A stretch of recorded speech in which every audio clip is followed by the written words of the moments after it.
You're listening to Scaling Up Services, where we speak with entrepreneurs, authors, business experts, and thought leaders to give you the knowledge and insights you need to scale your service-based business faster and easier. And now, here is your host, business coach Bruce Eckfeldt. Are you a CEO looking to scale your company faster and easier? Check out Thrive Roundtable. Thrive combines a moderated peer group mastermind, expert one-on-one coaching, access to proven growth tools, and a 24/7 support community. Created by Inc. award-winning CEO and certified scaling up business coach Bruce Eckfeldt, Thrive will help you grow your business more quickly and with less drama. For details on the program, visit eckfeldt.com/thrive. That's ECKFELDT.com/thrive. Welcome, everyone. This is Scaling Up Services. I'm Bruce Eckfeldt. I'm your host. And our guest today is Vladimir Gendelman, and he is founder and CEO of CompanyFolders. We're going to learn about his business, about his journey as an entrepreneur. He's also an EO member, so I know I've got a lot of EO member friends on the audience here listening in. Longtime EO member myself, so I'm always excited to connect with fellow EOers. We're going to learn a little bit more about how he's taken CompanyFolders, grown it, scaled it. We're going to talk about how service has played a part in his strategy and his success. With that, Vladmir, welcome to the program. Well, thank you, Bruce. Pleasure to be here. So why don't we talk a little bit about your kind of backstory? What was your professional experience? How did you get into the business? Have you always been an entrepreneur? Were you selling things in grade school? I always like to hear people's kind of entrepreneurial journeys. And then we can talk about the business and what you've learned strategically. So what's the story? How did you start as an entrepreneur? Well, it's a big loaded question. So in my family, there are no entrepreneurs. Both of my parents are doctors, and my grandparents are doctors and lawyers, and actually professors as well. And the only message I was getting from my mom since I was a kid is that we are not entrepreneurs. We cannot do entrepreneurial things. Every time we tried, we lost money. Interesting. So go to school, get education, become doctor or a lawyer, and you're good. However, ever since I was a kid, I was really different from the rest of the family. And I mean, my parents and grandparents, because I'm the only child, in a sense that I always challenged the status quo. I never conformed to anything, school including, and I always tried to make a deal somehow, somewhere. So you asked grade school and all. So I grew up in Soviet Union, and probably the first thing I can remember is there used to be a group called Modern Talking. They were a German group. Okay. And their music was really, really popular. And obviously their posters and photographs were popular as well. But in Soviet Union, you cannot get your hands on it, except for, few here and there. Yeah. So I remember that a friend of mine and I, we got a hold of a photograph or two of Modern Talking. I think might have been Beatles as well, and a few other ones. And we would literally take a photograph of a photograph, and then we would develop it and make actual photographs, more of them, more copies, and we would sell them in school for, whatever we could, which was fun. Not that I made a lot of money doing it, but I remember that as being an entrepreneurial experience. And then we left Soviet Union. We went through Austria and Italy. I tried myself in street selling there. I make decent money selling whatever other Russian immigrants brought from Soviet Union, to sell, to actually make money. Yep. And we're talking about things such as Russian version of Swiss knife. We're talking about alarm clocks, military watches, microscopes, anything you can imagine, including condoms, believe it or not. I used to walk streets of Italy screaming, anti-bambino, anti-bambino. That's too good. Because I didn't know how to say condom. Yeah. So then we came here and, I had all these different jobs and I was never happy. Somewhere deep inside, I knew I wanted my own business. I just didn't know what kind, and I didn't know how to go about it. So finally, in the year of 99, I became a programmer. And now that I knew software side of the computer, I wanted to learn the hardware side of the computer. And I figured I can either read books, which I'm not a big fan of, at least books like that. Or I figured I could maybe start a company, and if I get a couple of clients, then I'll be forced to learn how to fix their computers. Yeah, Plus, exactly. I decided to do it with a friend of mine who actually had some more knowledge than I did. So we started that, and I learned the hardware. And then in year 2002, I lost my last job as a programmer. It was November. And a few months prior to that, my partner went to law school, so he didn't have time for this. And I went fully on my own, repairing computers and setting up networks for people. And a few months after that, probably early spring of 2003, one of my clients said, hey, I'm looking for company folders, and I want something nice. Can you help me find it? Now, I figured I was in a service business, right? And at the end of the day, the way I see it is the more value I can bring to my customer in any which way, the more they can depend on my help, the better it is for me and for the customer. So I figured, we're talking about 2003. I'm by then somewhat savvy in internet, right? Because I've used it for a couple of years now, and I was a programmer. So I figured I can do this. So I started doing the research, and I realized that there really is nothing out there that is really significant. And the most vivid memory I have about Soviet Union is that everybody had the same things.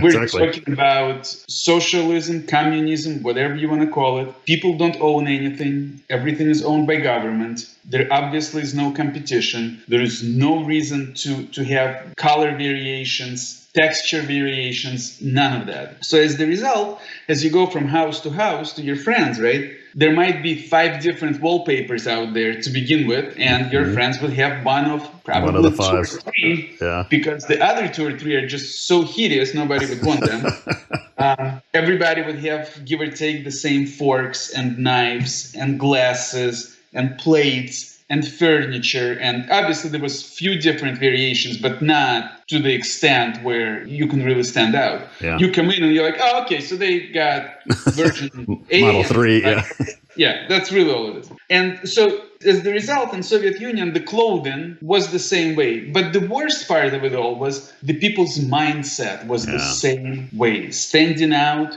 expressing yourself was a wrong thing to do. It was a bad thing to do. So when I realized that the folder market in America is pretty much Soviet Union style, I figured it probably is my calling. And I decided to change that. So I set on a path. I knew nothing about printing. I knew nothing about graphic design. But I figured I'm going to learn it, and I'm going to take care of my customer first and foremost. And I'm going to fill the void that exists. So through numerous mistakes, through numerous mess ups, I figured everything out, and I ended up taking care of my client. I got him beautiful, beautiful folders. And naturally, because he asked for company folders, I figured company folders is as good a name as any other.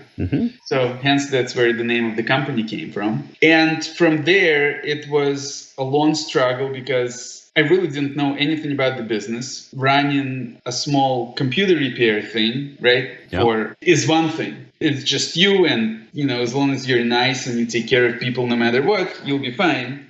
But now that we're talking about a larger operation, and on top of it, I didn't have money, so I had to borrow it from credit cards, from all sorts of things. So now that it takes more money, it takes more people, it takes more resources, it was totally different ball game. So I just kept on learning, and with every new thing I learned, I would just move a step forward.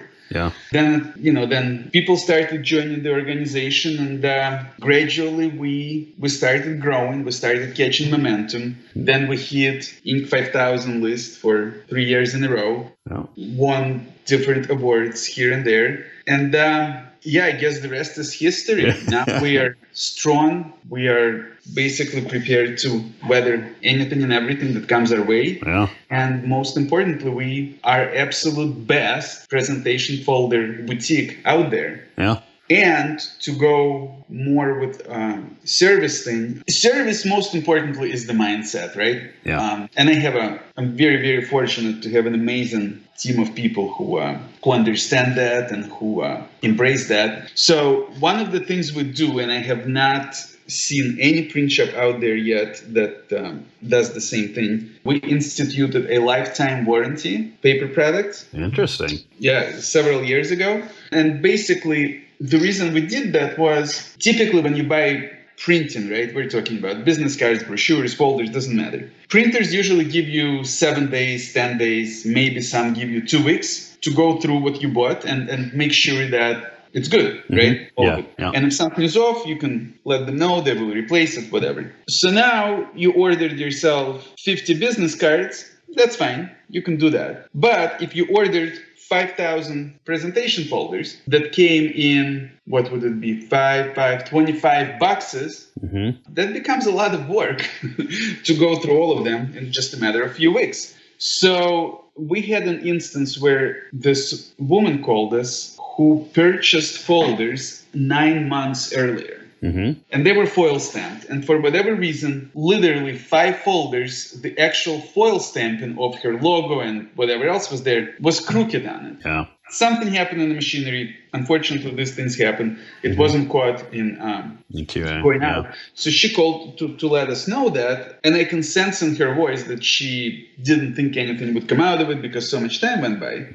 And I gladly said, oh my God, ma'am, I apologize. Let me send you new folders. And I sent her 100 new folders. Yeah. And that's where we started thinking that we can't hold our customers to that week or two, right, to inspect everything.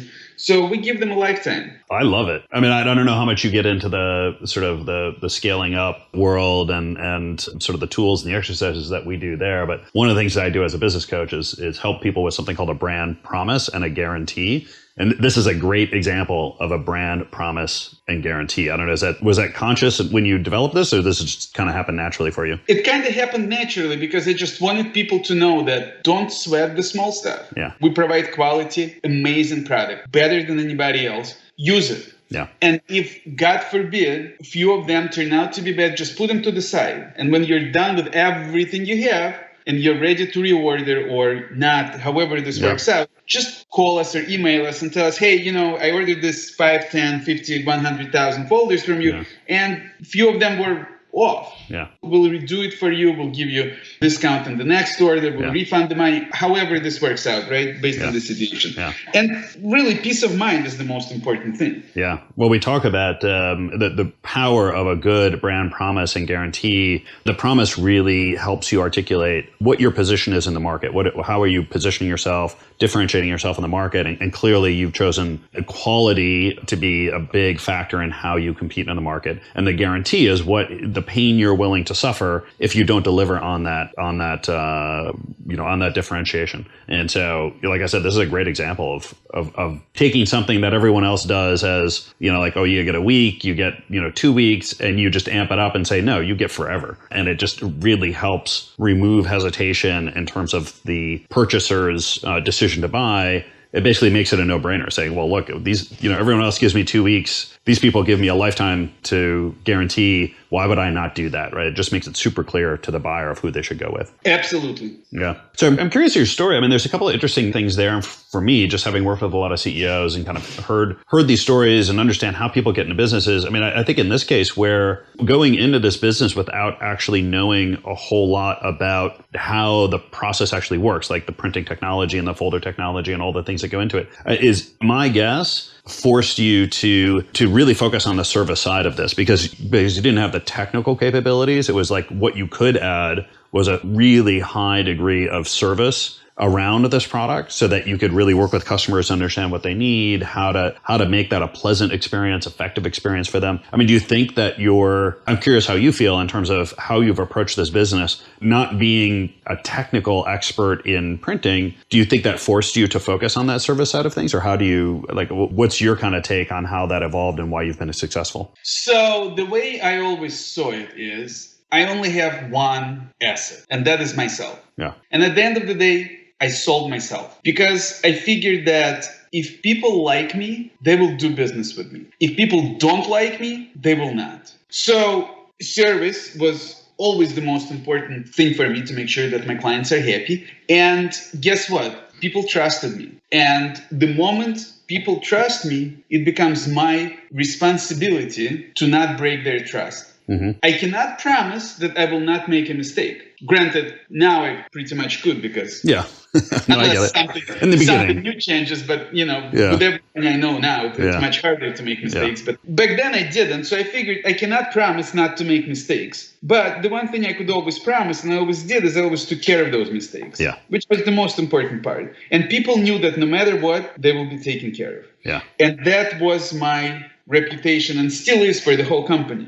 How have you communicated that out to the company? Like, or I guess, how have you been able to make sure that's consistent throughout the company? Is this about who you've hired, how you've hired them, how you train people? Like, what do you think has allowed you to make sure that continues to be true as the company has grown, as you brought on people, as you've expanded the operations? It starts with job description. Believe it or not, we usually take a lot of time to create job descriptions to understand what we're looking for, to the point where if we rehiring for the same position that we had, whether we adding on more or replacing somebody, we still revisit and we still update the job description to make it as accurate and as current as it possibly could be. And then we vigorously interview people. We test everybody. Our hiring process is not quick. It's not fast in terms of our meetings and things we do.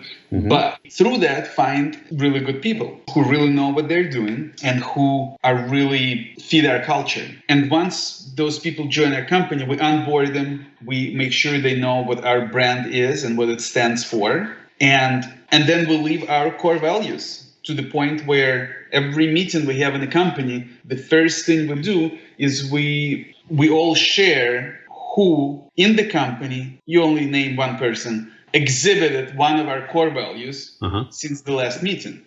And that just keeps people reminded to always stay on brand, live the values, live our mission, purpose, and everything else. I'm curious, what in your hiring process, when do you know that someone might be a good technical fit or a skill fit, but not a good cultural fit? Like, talk to me about like either a case or like from your point of view, when do you know, how do you know, what information do you gather that allows you to see that, hey, we may want this person's skill set, they're not a good cultural fit and we shouldn't hire them? Like, how does that process actually play out for you? That process is relatively easy. Okay. And at the same time, hard.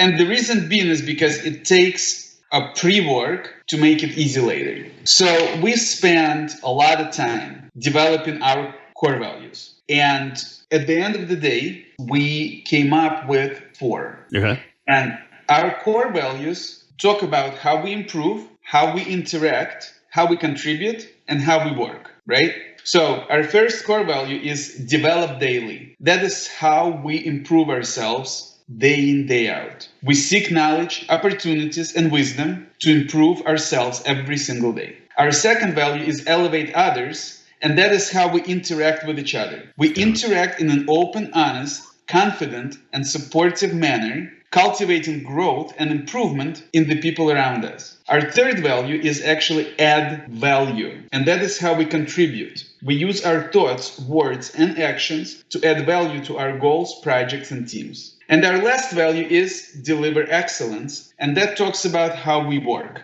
Our unwavering belief in excellence guides our actions in a flexible, proactive, transparent, and accountable way. So when we interview people, right, we basically check their responses and the stories they share against our values. If anything they say goes against our values, then most likely they're not a good fit. Yeah, they're not a good fit. And how did you come up with the values? I mean, was this hiking to the top of a mountain and contemplating and meditating? Was it a meeting that you did?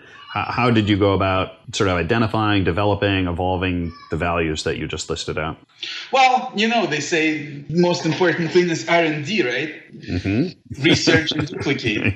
So we figured it's easy. You just look at other companies and get the best from them. So we started doing that and quickly realized that if we go down that road, we will not have our core values, we're going to have somebody else's. Yeah. And we work very different from most other companies.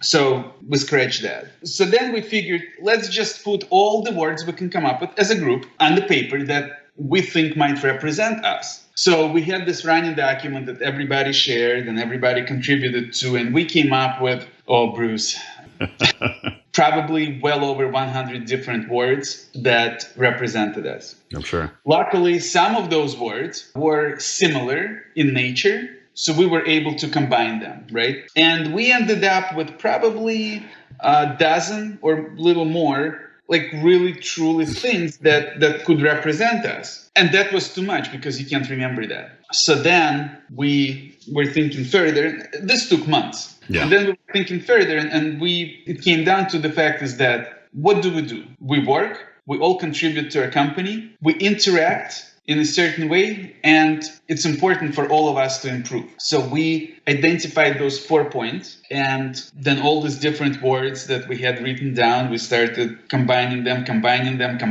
refining them, and we ended up with our core values. And then we had an official meeting where we talked about core values, talked about what they represent and what it means to us. And we, so to speak, soft launched them.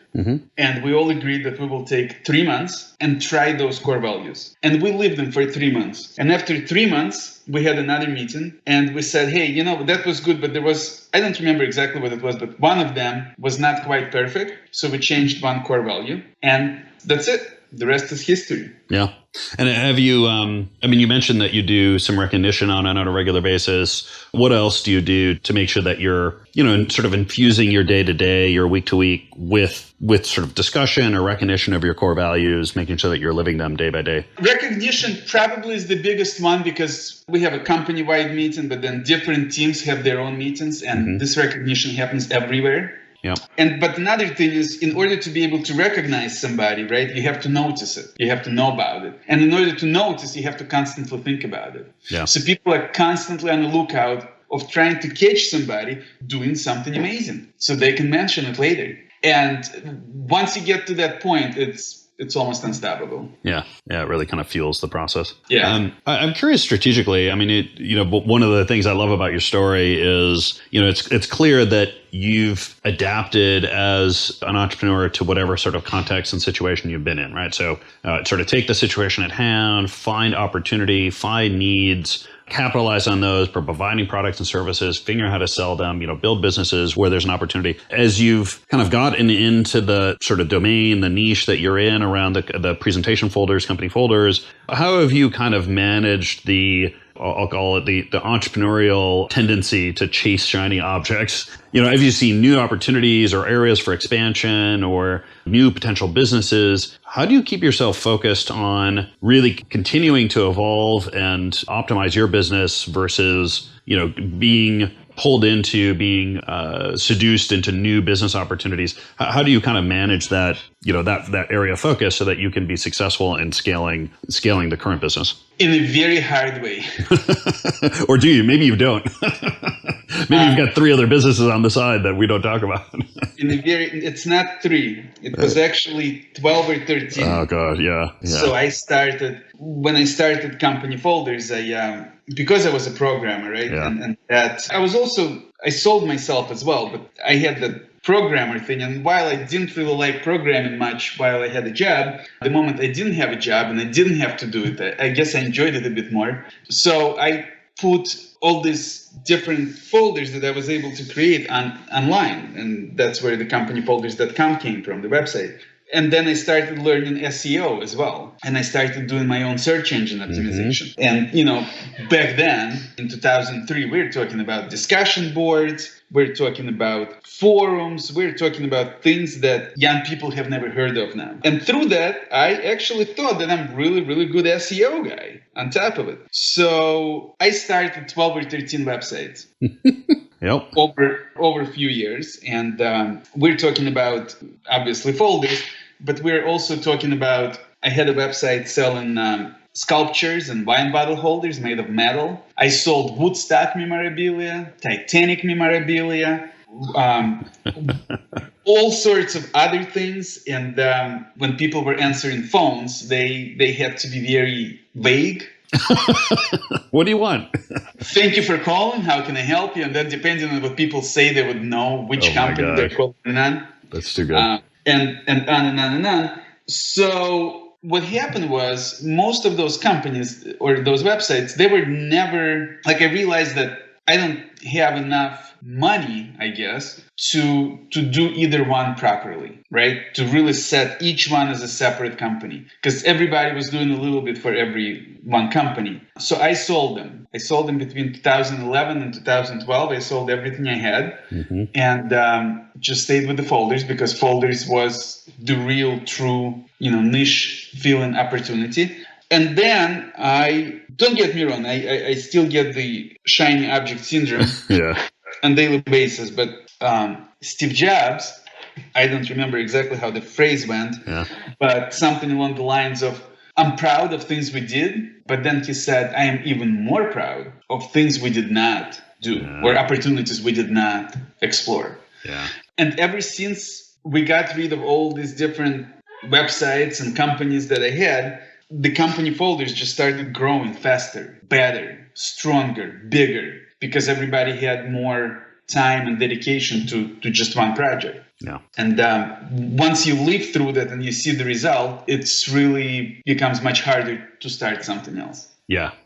Anything that you've had to do as CEO in terms of kind of evolving yourself in terms of your leadership style, your area of focus, how you approach things, as the company has grown, as you've really focused on scaling? I mean, what have been some of the changes you've had to make or challenges you've had to kind of overcome as a leader? I have a morning routine, which I think is extremely important to have. And my morning routine consists of, the first thing I do is I go for a walk. Well, first I drink a lot of water and then I go for a walk, usually about an hour. And during my walk, I listen to books. All nonfiction. Most of them are business books about marketing, branding, strategy, being a CEO, being this, being that. And sometimes I mix in biographies of people I admire. So that kind of constantly keeps me evolving with new knowledge, new things to try and do. On top of that, as you mentioned earlier, I am in EO Detroit.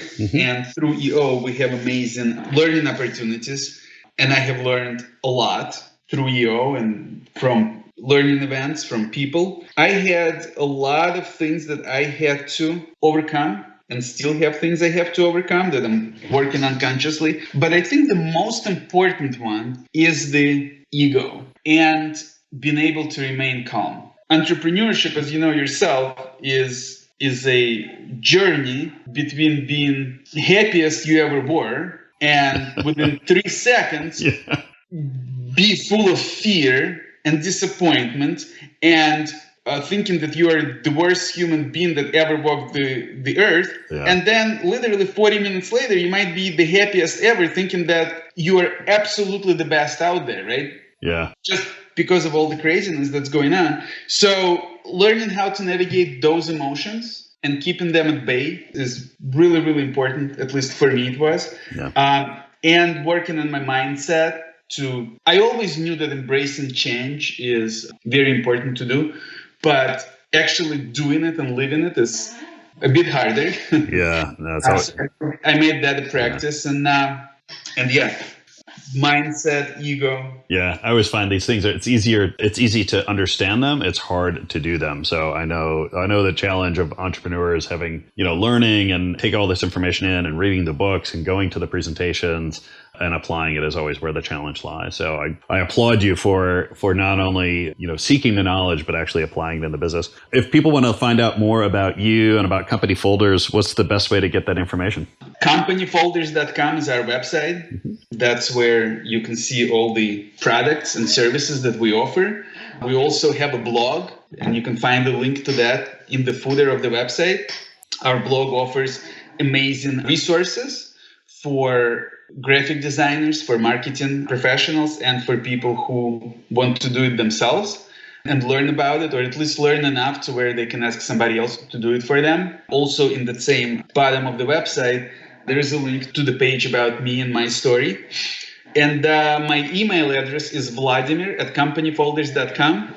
And I'm really happy to hear from anyone and everyone. I'm very happy to help people, to be a solid resource. So if somebody has a graphic design related question or a marketing branding question, I'm more than happy to help with that also. Great. I'll make sure that the links and everything are on the show notes so people can click through and get those. Vladimir, thank you so much for taking time today. I always love talking to entrepreneurs who've grown interesting businesses, have kind of evolved themselves as entrepreneurs and as leaders. So this is a great conversation. I really appreciate the time. Thank you, Bruce. You've been listening to Scaling Up Services with business coach Bruce Eckfeldt. To find a full list of podcast episodes, download the tools and worksheets, and access other great content, visit the website at scalingupservices.com. And don't forget to sign up for the free newsletter at scalingupservices.com/newsletter.